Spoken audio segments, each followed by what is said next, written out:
تمام دوستوں اور ساتھیوں کو آداب۔ میں ناصر منصور اپنے آفیشیل چینل آپ سے مخاطب ہوں۔ آج میں جو پورے ملک کا مسئلہ ہے، جو ایک بم گرایا انہوں نے معاشی طور پر، اور یہ جو مہنگائی کا بم گرایا، اس کے اوپر میں آج بات کروں گا۔ آج مجھے جو بات کرنی ہے وہ بہت پاکستان کے 22-22.5 کروڑ لوگوں کی مسئلہ ہے۔ 22 کروڑ 22.5 کروڑ لوگ جو ہے ماتم کنا ہیں۔ اس ملک کے اندر یہ حکمران پارٹیاں جو ہیں، انہوں نے، آپ نے اگر دیکھا ہوگا تو یہ کہا کہ 170 ارب روپے کا انہوں نے ٹیکس لگانے کی بات کی، یہ جھوٹ ہے۔ انہوں نے 510 ارب روپے عوام کی جیب سے نکالنے اور اس پہ چوری کرنے اور ڈاکہ کرنے کا منصوبے کا اعلان کیا ہے۔ پارلیمنٹ میں ساری بیٹھی ہوئی پارٹیوں نے اس پہ امنا اور صدق نہ کیا ہے، اور اس کو یہ کہہ رہے ہیں کہ یہ ملک بچانے کے لیے، ملک بچانے کے لیے ہمیشہ عوام ہی سے کیوں قربانی مانگی جا رہی ہے۔ اپوزیشن میں بیٹھی ہوئی پارٹی جو ہے وہ گرفتاریوں پہ بات کر رہی ہے، صدر سے کہہ رہی ہے کہ جی اگر آپ کو یہ بل آ جائے تو آپ اس کو پاس کر دینا، لیکن سینٹ میں جو ان کی پارٹی بیٹھی ہے اس سے کہا ہے کہ آپ اس کی مخالفت کریں۔ تو اس بات سے تو ایک بات کا اظہار ہو رہا ہے کہ آئی ایم ایف اور ورلڈ بینک نے ہمیں جو ایجنڈا دیا ہے اس کے اوپر جو یہ کام کر رہے ہیں، اس پہ نہ اپوزیشن کو اعتراض ہے نہ حکومت کو اعتراض ہے۔ آپ دیکھ کیا ہو رہا ہے اس ملک کے اندر۔ اس ملک کے اندر یہ ہو رہا ہے کہ پاکستان کی تاریخ کی سب سے بڑی فوج جو ہے انہوں نے وزراء کی جو ہے اس کو جمع کر لیا۔ ہر دوسرے دن ایک مشیر اور ایک وزیر بنایا جا رہا ہے۔ ججز فضولیات کو مقدم اور مقدس بنا کے روز صبح کے ٹائم آ کے بیٹھتے ہیں، اور ہمارے ٹی وی کے اوپر پرائم ٹائم کے اوپر کس کو ضمانت دینی ہے، کس کو ضمانت نہیں دینی، کب الیکشن ہونے ہیں، کب الیکشن نہیں ہونے، اس کے اوپر بحث کرتی ہے۔ ان کا سب سے بڑا مسئلہ یہ ہے کہ لاہور کا پولیس آفیسر کون ہونا چاہیے، کون نہیں ہونا چاہیے۔ جرنلز کے قصے مشہور ہیں، جو پاکستان کا آئین جرنلز کو، فوج کو اجازت نہیں دیتا کہ وہ کسی بھی سیاسی عمل کے اندر حصہ لیں۔ یہاں کے جرنلز آن ڈیوٹی اور ڈیوٹی سے باہر جو نکلے ہوئے ہیں وہ اعلانیہ بتا رہے ہیں کہ انہوں نے کیا کیا عمل کیے ہیں۔ ایک حصہ جو ہے اس کو جرم قرار دے رہا ہے، دوسرا اس کو بچانے کی بات کر رہا ہے۔ تو کیا دیکھتے ہیں اس میں سب پارٹیاں، چاہے اپوزیشن میں ہیں چاہے حکومت میں ہیں، وہ ساری کی ساری اپنے سارے نقطہ نظر، اپنے عمل کے اعتبار سے وہ مزدور دشمن، عوام دشمن، اور یہ جو بجٹ آیا ہے اس کے اوپر سب کا نقطہ نظر ایک ہے۔ کیا کیا جائے؟ ماتم کیا جائے۔ ہم سب لوگ جو ہیں ہم ماتم کرتے ہیں۔ ماتم کرنے سے مسئلہ حل نہیں ہوگا۔ یہاں کیا کہا جاتا ہے، یار اس سے پچھلی جو حکومت تھی وہ اس سے بہتر تھی۔ جو پچھلا جب تھا تو اس سے کہا جاتا اس سے پہلا والا بہت بہتر تھا۔ کبھی کہا جاتا ہے نواز شریف بہتر تھا، نواز شریف کے دور میں کہا جاتا ہے مشرف برا ہے، عمران خان کے دور میں کہا جاتا ہے نواز شریف برا ہے، آج کے دور میں کہا جا رہا ہے کہ عمران خان برا تھا، اور یہ سب پچھلے پہ ڈال رہے ہوتے ہیں، لیکن یہ سب کے سب جو ہے وہی کام کر رہے ہیں جو اس سے پیشتر جن لوگوں نے کیا تھا۔ تو پھر کیا جائے؟ اس ملک کے اندر ایک بہت بڑی تبدیلی کی ضرورت ہے، اور وہ تبدیلی کے لیے پاکستان کے عوام بدقسمتی سے ایک نئی سیاسی متبادل قیادت بنانے کے لیے تیار نہیں ہے۔ آپ نے یہ دیکھا پچھلے 3 یا 4 مہینوں میں 70 روپے جو ہے لیٹر پیٹرول بڑھا ہے۔ لوگوں نے پیٹرول کی ایک دن پہلے لائن لگا کے پیٹرول لینے کی کوشش کی، کوئی اس کے خلاف کھڑا ہونے کو تیار نہیں ہے۔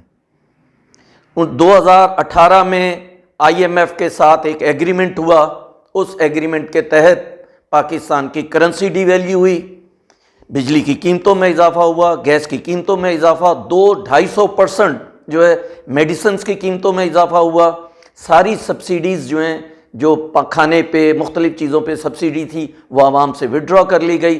اس کے نتیجہ یہ نکلا کہ تقریباً 2 کروڑ لوگ جو ہیں وہ خط افلاس سے نیچے چلے گئے۔ یہ پاکستان کی ہسٹری میں پہلی مرتبہ ہوا ہے، اور یہ 10 مہینوں میں جو کچھ ہوا یا جو کچھ ہونے جا رہا ہے، اس کے نتیجے میں کہا جا رہا ہے اگلے سال 1 سال کے اندر جو ہے مزید 2 کروڑ انسان جو ہے خط افلاس سے جو ہے وہ نیچے چلے جائیں گے۔ اس کا مطلب یہ ہے کہ پچھلے 5 سال میں تقریباً 4 کروڑ لوگ، اس کا مطلب ہر جو ہے 5واں شخص جو ہے وہ غربت کی لائن سے نیچے چلا گیا ہے۔ اور کیا رہا ہے، اس کے اوپر کوئی بھی لائے عمل، کوئی ٹھیک بات کرنے کو تیار نہیں ہے۔ مسئلہ یہ ہے کہ تمام لوگ، جس میں ہم بھی شامل ہیں، ہم سچویشن پہ بات کرتے ہیں، حالات کے اوپر بات کرتے ہیں۔ مسئلہ یہ ہے کہ ان حالات کو بدلا کس طرح جائے۔ حالات کو بدلنا یہ اہل علم، اہل دانش کا جو عام محنت کش طبقات ہیں ان کے ساتھ مل کے جدوجہد کرنے میں ہی مضمر ہے۔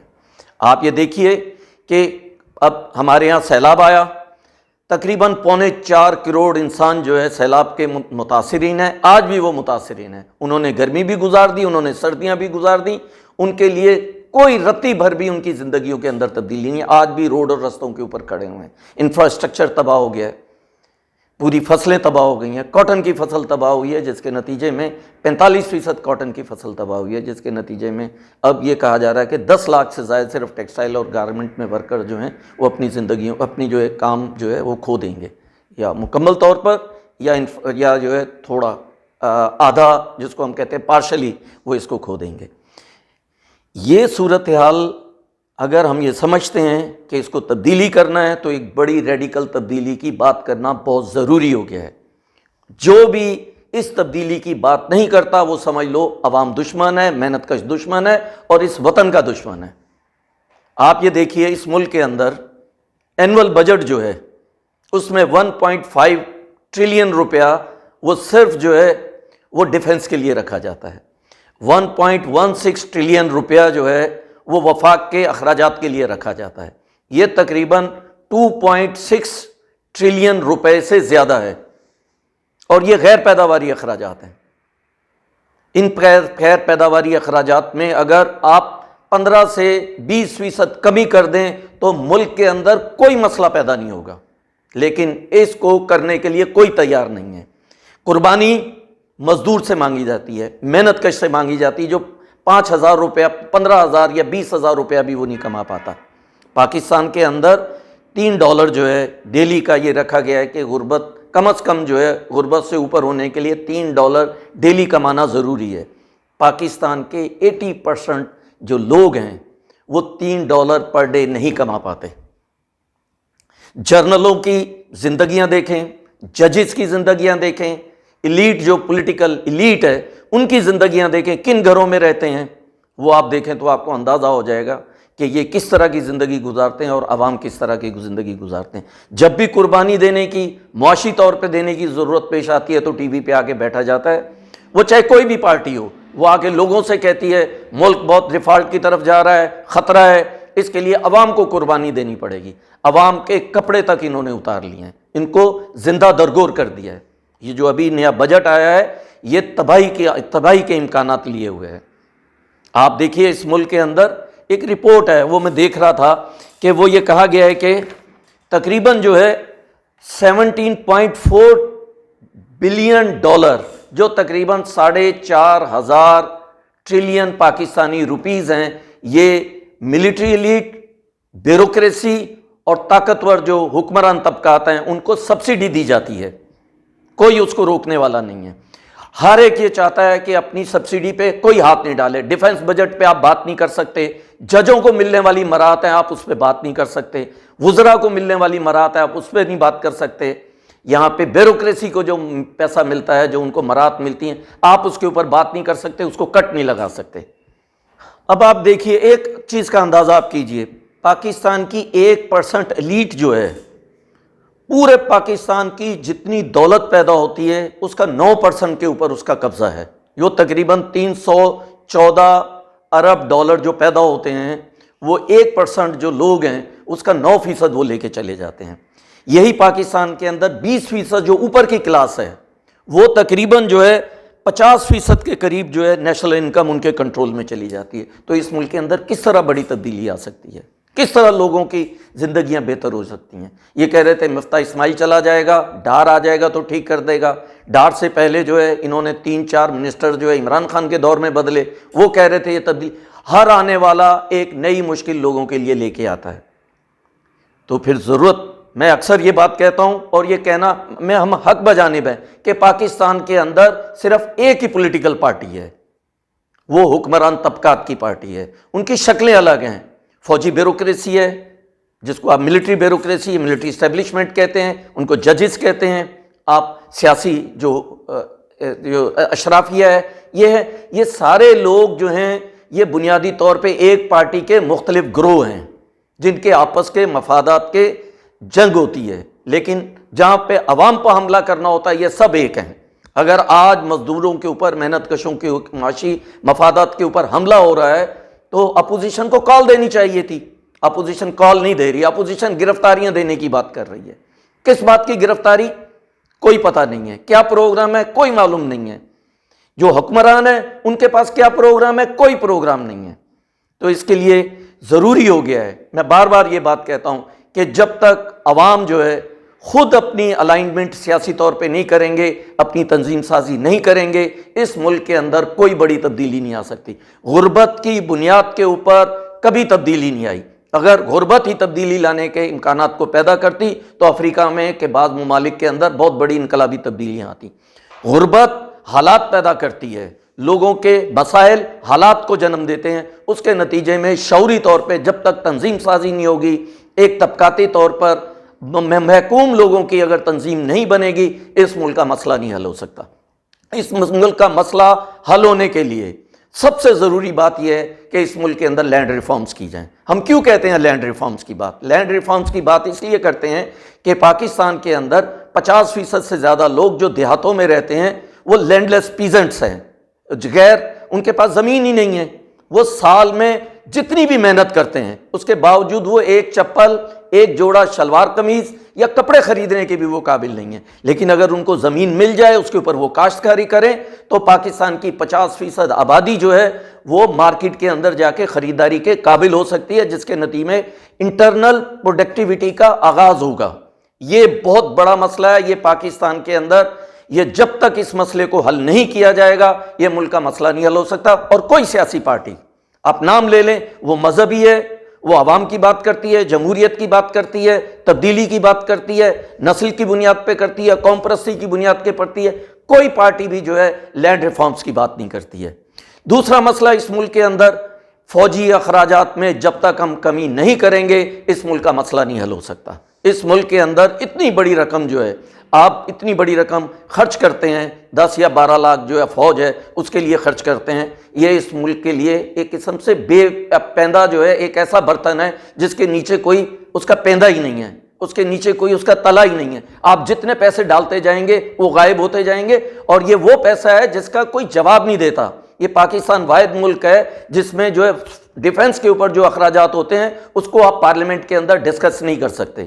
اسی طریقے سے وفاق کے ایکسپینڈیچر پر 1.1 ٹریلین روپیہ جو رکھا ہوا ہے، کیا ضرورت ہے اتنے پیسے رکھنے کی؟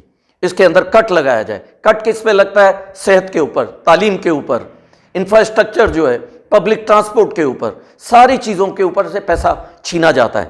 آئی ایم ایف ورلڈ بینک آپ سے کیا کہتا ہے؟ I M F world bank جو مین بات ہے وہ یہ کہتا ہے کہ عوام سے سبسڈی وڈرا کر لی جائے، ان کو زکوٰۃ اور خیرات کے طور پہ بے نظیر انکم سپورٹ پروگرام سے دیا جائے، ہیلتھ کا کوئی کارڈ دے دیا جائے، ان کے رائٹ کے طور پہ چیزوں کو تسلیم نہیں کیا جاتا۔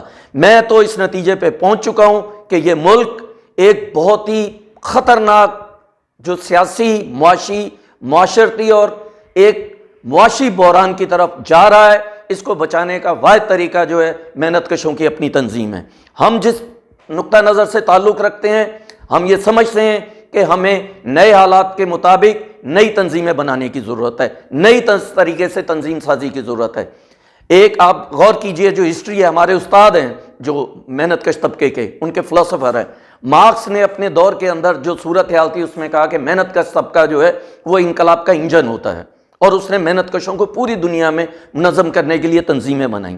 لینن نے ایک پیریڈ آیا، لینن نے کہا کہ محنت کشوں کی، پرولٹیریٹ کی، صنعتی مزدوروں کی پارٹی جو ہے وہ انقلاب کا ہر اول دستہ ہوتی ہے۔ لینن نے مارکس سے آگے کی بات کی ہے۔ آج صورت ہے، یہ دو وہ شخص ہیں، ان کے نقطہ نظر نے پوری انسانی تاریخ کو جو کچھ دیا ہے، آج تک کوئی انسان ایسا نہیں ہے کہ جتنے اتنا کچھ انسانوں کو دیا، اور انسانی ترقی جو ہوئی ہو وہ ان دونوں کے نظریات اور ان کے عمل کے نتیجے میں ملی ہے۔ آج جو دنیا ایک نئی دنیا جنم لے رہی ہے، معروضی حالات جو ہیں، سامنے کے حالات جو ہیں بالکل تبدیل ہو گئے ہیں۔ اس کے لیے موضوعی طور پہ ایک نئی تنظیم سازی کی ضرورت ہے، جس کے لیے ہمارے پاس ہسٹوریکلی، فلسفیکلی ہمارے پاس لینن بھی ہے، ہمارے پاس مارکس بھی ہے، ہمارے پاس ماؤ بھی ہے، ہمارے پاس چے گویرا بھی ہے، ہمارے پاس موزے تنگ بھی ہے، ہمارے پاس جو ہے ویتنام کے ہمارے ہو چی من بھی ہے، اس طرح کے بہت سارے ہمارے پاس ایکسپیرینسز ہیں۔ ان سارے ایکسپیرینسز کو دیکھ کے ہمیں ایک نئے حالات کے مطابق ایک نئی تنظیم سازی کرنے کی ضرورت ہے۔ مجھے آخر میں یہ میں کہنا چاہتا ہوں کہ گرامچی نے ایک مرتبہ کہا تھا کہ پرانی دنیا ختم ہو رہی ہے اور نئی دنیا جو ہے جنم لینے کی کوشش کر رہی ہے، لیکن اس وقت ہمیں عفریتوں کا مقابلہ ہے۔ یہ وقت جو ہے عفریتوں اور راکشسوں کا وقت ہے، اور اس ملک کے اندر حقیقت میں ہمیں راکشس نظر آ رہے ہیں۔ شیطانیت اس ملک کے اندر حکمرانی کر رہی ہے، اس کے خلاف کھڑا ہونا محنت کش عوام کا بنیادی فریضہ بن گیا ہے۔ جو شخص بھی ان پارٹیوں کے پیچھے رہتا ہے، ان پارٹیوں کو اپنا ہمدرد سمجھتا ہے اور یہ سمجھتا ہے کہ یہ تبدیلی کوئی لا سکتی ہیں، تو آپ سمجھ لو کہ وہ اندھیرے میں ہے اور وہ ایک ایسا خواب دیکھ رہا ہے جس کی کبھی تعبیر نہیں مل سکتی۔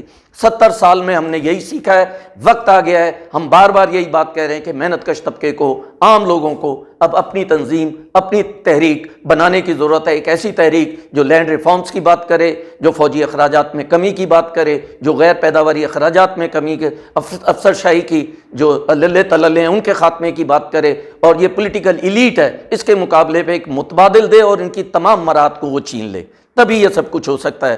یہ تلخ بات ہے، لیکن اس کے علاوہ دوسرا کوئی راستہ نہیں ہے۔ ملک جو ہے ایک کینسر کی طرف بڑھ رہا ہے اور اس کا علاج جو ہے وہ کینسر ہی کے طریقے سے کرنے کی ضرورت ہے۔ تمام ساتھیوں کا بہت بہت شکریہ۔